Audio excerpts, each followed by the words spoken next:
জয় গুরু।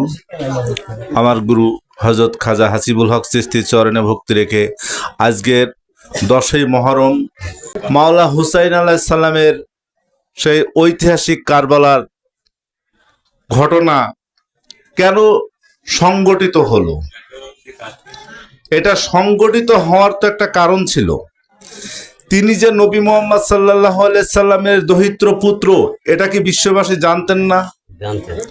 কারবালায় যারা হুসাইন আলাইহিস সালামকে শহীদ করলেন তারা কি জানতেন না? তারা কি জানতেন না যে ইমাম হুসাইন মাওলা আলী করিমুল্লাহ উজুর সন্তান, মা ফাতেমাতুজ জোহরার সন্তান? তারা কি জানতেন না? তারা জানতেন। জানার পরেও তারা কেন হত্যা করলো? এর রেশটা কি ওই দিন থেকেই শুরু হলো?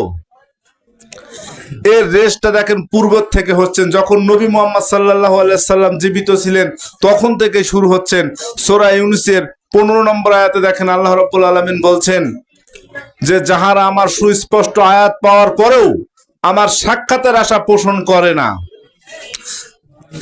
তারা বলে যে এই কোরআন বদলাও, অন্য কোরআন নিয়ে এসো।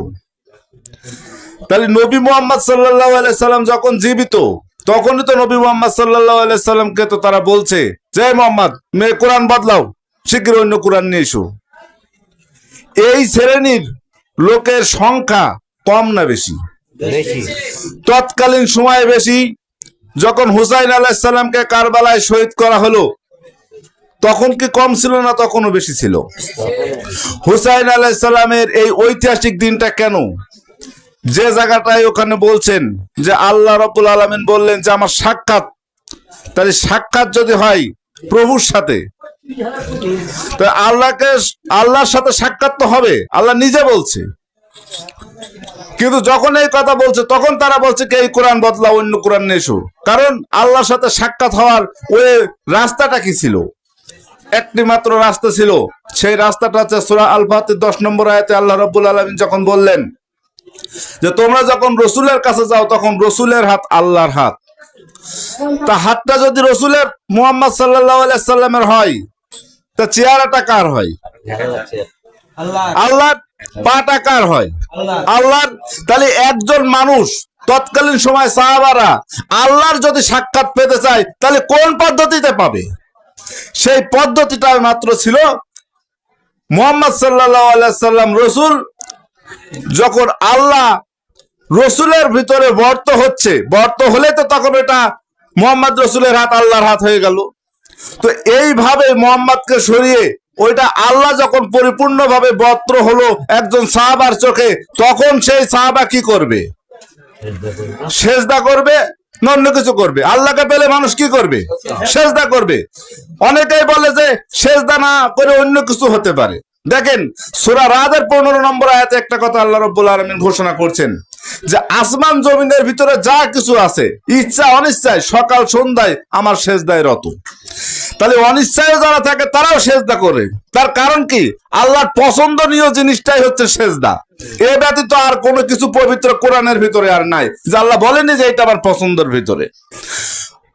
এই কারণেই সাহাবারা যখনই আল্লাহর সাথে সাক্ষাৎ পেতে গেলে যখন এই আয়াত নাজিল হলো তখন তো বললো যে ইয়া রাসূলুল্লাহ আমরা কিভাবে আল্লাহর কাছে সাক্ষাৎ পাবো, আপনি তখন বলুন। তখন তো আল্লাহ রাব্বুল আলামিন বলছেন এই কথাটাই যে রসুলের হাত আল্লাহর হাত। তখন সাহাবারা যখন বুঝতে পারলো, যে সমস্ত সাহাবারা জ্ঞানী সাহাবারা বুঝতে পারলেন, তখন ওই বায়াত নিতে গিয়ে তখন সেজদার মাধ্যমে বায়াত নিল। আর নেয়ার পরেই তখন স্বপ্ন যোগেই আল্লাহর সাথে তখন সাক্ষাৎ হলো। তাহলে আল্লাহকে পেলে যখন সেজদা করছেন, তাহলে মুহাম্মদ সাল্লাল্লাহু আলাইহি সাল্লাম যারা বায়াত নিল তাদের কাছে প্রভু তিনি সাক্ষাৎ সরাসরি কোন আয়াতের বিনিময়ে? সূরা হাদীদের 3 নম্বর আয়াতে আল্লাহ রাব্বুল আলামিন বললেন ওয়াল আলু ওয়াল আখিরু ওয়াল জাহিরু ওয়াল বাতিনু। তাহলে আল্লাহ প্রকাশ নিচ্ছেন কোথায়? ওয়াল জাহিরু কিভাবে? রসুলের মাধ্যমে আল্লাহ প্রকাশ নিচ্ছেন। তাহলে আল্লাহ যখন প্রকাশ্য আল্লাহকে পেলেন সাহাবারা তখন তো সেজদা করবেই। কিন্তু নবী মুহাম্মদ সাল্লাল্লাহু আলাইহি সাল্লাম ওফাত হয়ে যাওয়ার পরে যারা ওই সময় বলেছিল যে এই কোরআন বদলা অন্য কোরআন নিয়ে এসো, তারা তো আর সবাই একসাথে ওফাত হয়ে যায়নি, ওফাত হয়ে গেছে না। তারা কি করলো? ষড়যন্ত্র শুরু করলো কঠিন ভাবে। তখন ইয়াজিদ বলছে যে দেখো, তোমরা তো কোরআনই মেনে নিয়েছো, আমিও কোরআন মানছি।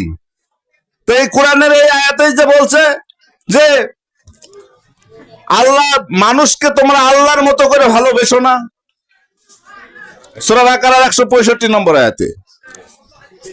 এই কথাটুকু বলার ভিতরে ওখানে আরেকটুখানি কারিকীর্তি করে নিয়েছে। সে কারিকীর্তিটা কি ছিল? বলছে কি আল্লাহকে বাদ দিয়ে মানুষকে তোমরা এমন ভাবে ভালোবেসো না যেভাবে আল্লাহকে ভালোবাসা যায়। তো এখন মুহাম্মদ সাল্লাল্লাহু আলাইহি সাল্লাম তিনি কি আল্লাহর বাদে, না আল্লাহ তার বাদে হলো? সূরা আল ফাতর 10 নম্বর আয়াতটা দেখেন, বলছে রসুলের হাত আল্লাহর হাত। তাহলে এখন আল্লাহ যদি বাদ হয়ে যায় তাহলে তো মুহাম্মদ সাল্লাল্লাহু আলাইহি সাল্লামের আর অস্তিত্ব থাকে না। আবার যদি মুহাম্মদ সাল্লাল্লাহু আলাইহি সাল্লাম বাদ হয়ে যায় তাহলে আল্লাহর প্রকাশের আর কোনো অস্তিত্ব থাকে না। এই কারণে আল্লাহ প্রকাশ নিতে গেলেই একজন রসুলের মাধ্যমে আল্লাহ প্রকাশ নিচ্ছে। তাই যখনই রসুলের মাধ্যমে প্রকাশ নিচ্ছেন তখনই সেজদা তিনি গ্রহণ করছেন। আল্লাহ সেজদা গ্রহণ করছেন রসুলের মাধ্যম নিয়েই। তো যখন হুসাইন আলাইহিস সালামকে কারবালায় শহীদ করার পিছনে যে সমস্ত লোকেরা যারা বলেছিল যে তোমরা এই কোরআন বদলা অন্য কোরআন নিয়ে এসো, তাদের সংখ্যা যখন বেশি ছিল তখন তারা এই আয়াতটাকে তুলে ধরে ওই পাশ থেকে বাদ রেখে এইটুকখানি বলল যে তোমরা মানুষকে এমন ভাবে ভালোবেসো না যেভাবে আল্লাহকে ভালোবাসা যায়। তখন বলছে কি যে তাহলে তোমরা হুসাইনকে কেন সেজদা করছো? এই দেখো আল্লাহ ছাড়া তো সেজদা নিতে পারছে না, আগেরটুকু আর বলছে না। এখন পূর্বে যারা বলেছিল যে এই মুহাম্মদ তোমার কোরআন বদলা অন্য কোরআন নিয়ে এসো, তাদের সংখ্যা যখন 99% তৎকালীন সময় এখনো, কারণ অধিকাংশ সময় ইবলিস তার দলকে প্রতিষ্ঠিত করেছে, ঠিক তেমনি হুসাইন আলাইহিস সালামকেও কারবালায় শহীদ করার পিছনে এই পদ্ধতিটাই। কি কারণ? এই সেজদাটাকে বিনিময়ে। কারণ নবী মুহাম্মদ সাল্লাল্লাহু আলাইহি সাল্লাম তাকে আল্লাহ রাব্বুল আলামিন ঘোষণা করলেন যে তোমাকে রহমাতুল লিল আলামিন হিসেবে প্রেরণ করলাম। তা যিনি রহমাতুল লিল আলামিন হিসেবে প্রেরণ হয় তার কি কোনো সম্পদের প্রয়োজন হয়? হুসাইনের কি কোনো সম্পদের প্রয়োজন হয়? যারা মুমিন থেকে রসুল হয়েছেন তাদের কি সম্পদের প্রয়োজন হয়? তাদের একটাই কাজ, কারণ তারা সিরাতাল মুস্তাকিমের উপরে দণ্ডায়মান থাকেন। আর আল্লাহ রাব্বুল আলামিন এই আদম সেজদাকে সিরাতাল মুস্তাকিম ঘোষণা করলেন, যেটা নবী মুহাম্মদ সাল্লাল্লাহু আলাইহি সাল্লাম এবং হুসাইন আলাইহিস সালামের ভিতরে এবং সমগ্র রসুলগণের ভিতরে রয়েছিল।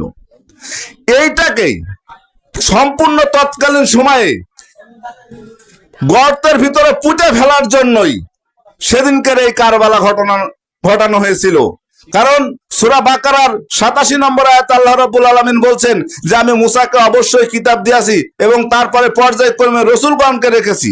আল্লাহ ঘোষণা দিচ্ছেন ওখানে, বলছে কত রসুলকে যখন কোন রসুল কোনো কিছু আনয়ন করেছে তখন তোমাদের মনোনীত না হয় তোমরা কতককে হত্যা করেছো, কতককে মিথ্যাবাদী বলেছো, এটা বলছে। তাহলে পূর্বে দেখা যাচ্ছে মুহাম্মদ সাল্লাল্লাহু আলাইহি সাল্লাম আসার পূর্বে অনেক রসুল হত্যা হয়েছে, কিন্তু এটা ঐতিহাসিক হলো কেন কারবালা? ঐতিহাসিক হওয়ার কারণ সমস্ত নবী পরিবারের বর্গের যা ছিল সমুদায়কে শেষ করে দিতে পারলেই আর এই পৃথিবীতে আদম সেজদা এই সিরাতাল মুস্তাকিম আর থাকবে না। সেই কারণেই তারা এই পদ্ধতিটা করেই ছোট একটা বাচ্চা সর্বপ্রথম যিনি শহীদ তার নাম ছিল আলী আসগার, যার মাত্র 6 মাস বয়স ছিল, সে সর্বপ্রথম তাকে তীরবিদ্ধ করা হয় এই কারবালার ময়দানে।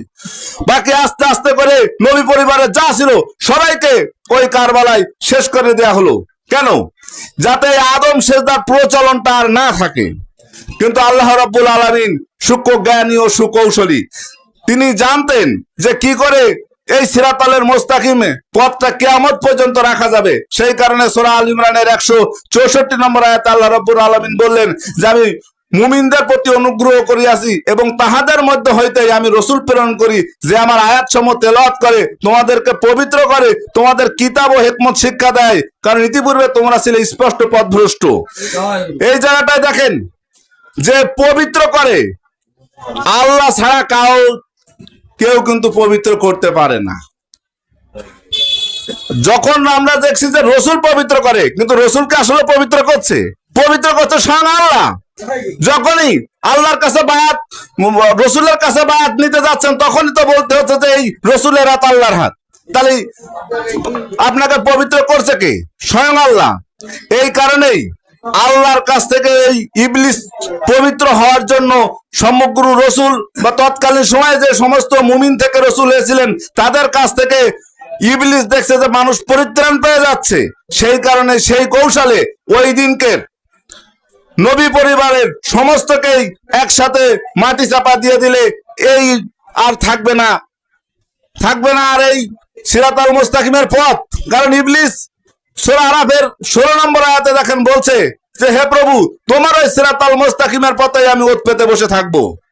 তাহলে এই আদম সেজদা, সিরাতাল মুস্তাকিম, ইবলিস নিজেই তো ওখানে সর্বপ্রথম ঘোষণা দিল, স্বীকৃতি দিল, আল্লাহ ঘোষণা দিল, আর সর্বপ্রথম স্বীকৃতি দিল কে? ইবলিস। তাই সেই ইবলিস কি বসে থাকবে? নবী মুহাম্মদ সাল্লাল্লাহু আলাইহি সাল্লাম ওফাত হয়ে যাওয়ার পরেই এই ইবলিস তার দলভুক্ত সমস্তকে নিয়েই এটাকে সম্পূর্ণ শেষ করে দেওয়ার জন্য পুরো ফ্যামিলিকে যখন ধ্বংস করে দেওয়া হলো, তাই এটাকে ঐতিহাসিক কারবালা বলা হয়েছে। কারণ ইতিপূর্বেও অনেক রসুল তারা হত্যা হয়েছে, কিন্তু এইভাবে নবী পরিবারের সমস্ত গুলোকে যেভাবে হত্যা করা হয়েছে, এইভাবে আর অন্য কাউকে হত্যা করা হয়নি পৃথিবীর শুরু থেকে, এবং পৃথিবীর শেষ পর্যন্ত এরকম আর হবে না। এই কারণে এটাকে ঐতিহাসিক কারবালা বলা হয়েছে। জয় গুরু। আমি আমার সংক্ষিপ্ত কথা এখানে শেষ করছি। আমার গুরু হযরত খাজা হাসিবুল হক চিশতি চরণে ভক্তি, সকল সাধু চরণে ভক্তি।